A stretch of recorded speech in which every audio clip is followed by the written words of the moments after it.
일본을 압도하는 한국 영어 실력 인정하면서도 이상하게 비트는 일본 미디어.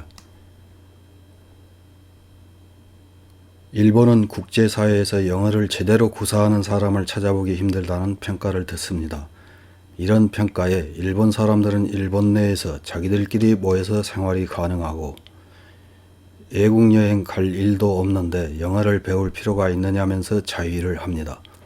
11월 19일 일본 매체에서는 한국과 일본의 영어 실력을 비교하는 일본을 압도하는 한국의 영어 실력, 한일 비교라는 제목의 기사를 내보냈습니다. 어떤 내용인지 요약해서 확인해 보겠습니다. 어디까지나 한국과 일본의 비교이지만 한국인은 이상할 만큼 랭킹에 열중하는 경향이 있다. 특히 개인 레벨에서는 시험 점수, 석차, 소득, 계층상에서의 위치, 수입의 다과 등이다. 또한 국가 국민의 레벨에서는 GDP와 그 성장률, 문맹률, 금메달 획득수, 노벨상의 획득수, 대학 진학률 등이 있다. 이 배경에는 유교 문화권만의 언동의 결정 요인인 상하관계의 엄격한 자리매김이 있어야만 하는 서열에 의한 질서와 그 안심감 때문일 것이다. 특히 일본과 비교하여 다양한 분야의 랭킹의 등락에 일희일비하는 현상은 재미있다. 어쨌든 한국에 있어서 모든 분야의 랭킹에서 일본을 상회한다는 것은 어쩌면 반공, 반일 이상의 국시일지도 모른다. 물론 한국의 반일은 사실은 진짜 반일과 그 길이 섞여 있다는 주장도 있다. 일본에 통치된 부끄러운 역사와 일본의 압도적인 힘을 극복하고 일본 이상의 존재가 될 것이라고 말하는 것이 소위 그 길이다. 그런 가운데 오랜 세월 일본보다도 상회하는 순위를 매기고 일본인을 깔볼 수 있다고 생각하는 것이 영어 실력인 것이다. 특히 2019년의 토익 평균 점수에서 한국은 19위인 678점으로 43위인 523점의 일본을 크게 상회하고 있다. 또한 한국은 평균 점수가 너무 높은 탓에 세계적인 공인 영어 시험의 난이도가 높아졌다는 소문이 있다. 취직과 유학에 필요한 스코어 취득을 위해 시험의 평균 점수가 낮고 난이도도 낮은 일본까지 원정시험하러 가면 유리하게 된다는 얘기이다. 난이도 이야기는 진위까지는 알 수 없지만 적어도 그렇게 믿는 한국인은 많다. 한국인의 영어 실력에 대한 집착은 물론 좋은 직장과 높은 학력과 고수입의 일자리를 요구하기 때문이다. 그러나 한국 사회로서는 다른 의미도 가지고 있다. 옛날 유교적인 질서를 요구한 책봉 질서는 아니지만 실질적인 지금의 세계 공통어이며 한편 맹주인 미국의 언어이기 때문이다. 만약 그 영어가 서툴러 하위 열의가 된다면 한국은 사회 총리로서 참을 수 없다. 참고로 일본에서는 한국인이 영어 발음의 개선을 위해 혀를 늘리는 수술을 했다는 자극적인 보도만 눈에 띄지만 그런 케이스는 매우 적은 것 같다. 한국 외국어 학교의 일화가 있다. 인도계 영국 원어민 영어 교사가 있었다. 다른 백인계 원어민 동료들로부터도 높은 평가를 받을 만큼 아름다운 킹스 잉글리시를 구사하고 있던 인물이었다. 그런데 인도계의 외모, 피부색 탓도 있고 한국인 학생의 대부분이 교사에 대해 정확한 발음을 하라고 요구한 사건이 있었다.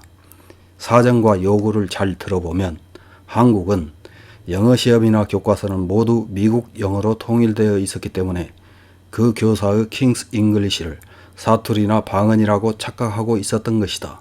일본도 영어 실력 향상에 자원을 더 투입해야 할 것이다. 또한 코로나 바이러스 소동 탓에 시들해졌지만 최근 일본에서도 유행하고 있는 저렴한 데다 장시간의 1:1식 레슨을 중심으로 한 필리핀으로의 영어 유학도 한국이 선도적으로 개척해온 분야이다. 그러나 킹스 잉글리시를 사투리나 방언이라고 단정하는 듯한 미국 영어만을 표준 언어처럼 취급하는 이론적인 상하관계와 랭킹 감각은 배울 게 못 된다. 이런 기사를 읽은 일본 네티즌들은 어떤 댓글을 달았는지 몇 개 확인해보고 마치겠습니다. 첫 번째 댓글입니다. 그 옛날 서구 문명이 아시아로 들어오는 과정에서 영어를 자국어로 번역하는 능력이 낮았던 국가는 일반인이라도 영어를 배울 수밖에 없었다.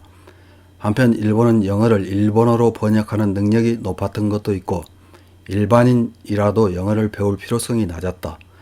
이전에 TV에서 본 내용입니다. 다음 댓글입니다. 일본은 속국이 아니기 때문에 외래어 사용 이외에는 일본어로 괜찮다. 하지만 지금 일본인은 한자를 읽고 쓸 수 있지만 한국인은 읽고 쓸 수 없기 때문에 과거의 글을 읽을 수 없는 것은 아닐까. 토익 부정시험이 행행하는 나라가 잘난 척 말하는 것 아니야. 다음 댓글입니다. 영어는 커뮤니케이션 도구이지 지적 생산 능력을 측정하는 바로미터가 아니다. 경제적으로 소국 국민은 해외 지향이 강하고 그 결과로서 애국어 습득 능력이 높다. 국내에서의 안주 지향이 강한 일본인에게 영어 실력은 필수적인 것이 아니다. 다음 댓글입니다. 이웃과 비교하는 의미는 없다고 생각합니다만 확실히 일본에서는 영어를 자유롭게 말할 수 있는 사람은 적은 인상이 있습니다. 앞으로 일본의 국력이 쇠퇴해 가는 것을 분명히 알고 있다고 생각하기 때문에 세계에서 승부하기 위해 영어는 필수 능력이 될 것 같은 느낌이 드네요. 나는 전혀 할 수 없습니다. 다음 댓글입니다. 영어 실력이 일본보다 우수하다고 자랑하는 것보다도 젊은이들이 자국에서 취직 못하고 일본에서 취업 활동하고 있는 현실을 모르시나요? 영어 실력보다도 인간력을 더 기르는 것이 좋다고 생각합니다.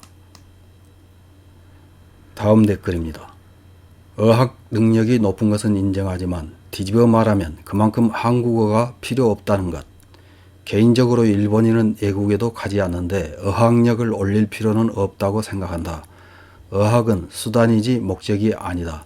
그보다 GDP로 싸우는 것은 어떨까? 다음 댓글입니다. 일본의 토익 평균 점수가 낮은 것은 유명하지만 응시자 수가 다른 나라의 몇 배, 몇십 배나 많다는 것은 잘 알려져 있지 않습니다. 타국은 영어 실력이 취직이나 승급 등에 필요하며 공부한 사람만 응시하는 데 비해 일본은 학생이 진학시험으로 보기 때문에 잘 하지 못하는 사람들이 평균 점수를 낮추고 있습니다. 다음 댓글입니다. 토익 등은 어느 정도 시험 공부하면 실력에 관계없이 좋은 점수를 받는다. 즉 유사한 문제밖에 나오지 않기 때문에 대책이 용이한 나라의 응시자는 암기로 점수를 받고 있다고 생각된다. 영어뿐만 아니라 외국어를 할 수 있다고 해도 내용이 없는 인간은 의미가 없다는 것을 이해할 필요가 있다. 이상입니다.